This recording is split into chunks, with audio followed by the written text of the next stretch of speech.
High, আমি doctor Vaishali রয়। এই ভিডিওতে আমি আইটিপি নিয়ে কিছু কথা বলবো। আইটিপি হলো ইডিওপ্যাথিক থ্রম্বোসাইটোপেনিক পারপিউরা, অর্থাৎ যেই পারপিউরা অসুখটার আমরা কারণ ঠিক করে জানতে পারি না, তবে এই অসুখটা জেনারেলি একটা ইমিউন সিস্টেমের বা প্রতিরোধ ক্ষমতার একটা ডিসঅর্ডার, যেখানে ইমিউন সিস্টেম প্লেটলেটকে ধ্বংস করে এবং আমাদের যে ক্লটিং সিস্টেম, আমাদের যে রক্ত জমাট বাঁধার যে সিস্টেম, সেটাকে অ্যাফেক্ট করে এবং এই অসুস্থতাটা হয়। হ্যাঁ, এই অসুস্থতাটা বাচ্চা বড় উভয়েরই হতে পারে। বাচ্চাদের জেনারেলি একটা কোনো ভাইরাল ইনফেকশনের পরে এটা হতে পারে, আর বড়দেরটা ক্রনিক হয়।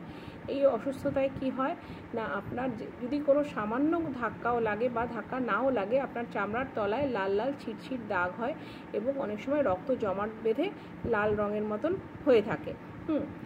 এই অসুস্থতা হলে যেসব মেয়েদের মাসিক হয়, তাদের রক্তপাত নর্মাল লোকের তুলনায় অনেক বেশি হতে পারে এবং এমনি মেয়েদের বা ছেলেদের যারাই এই রোগের দ্বারা অ্যাফেক্টেড হবেন, তাদের কিন্তু নাক দিয়ে রক্ত পড়তে পারে, মাড়ি দিয়ে রক্ত পড়তে পারে, এইগুলো কিন্তু হতে পারে।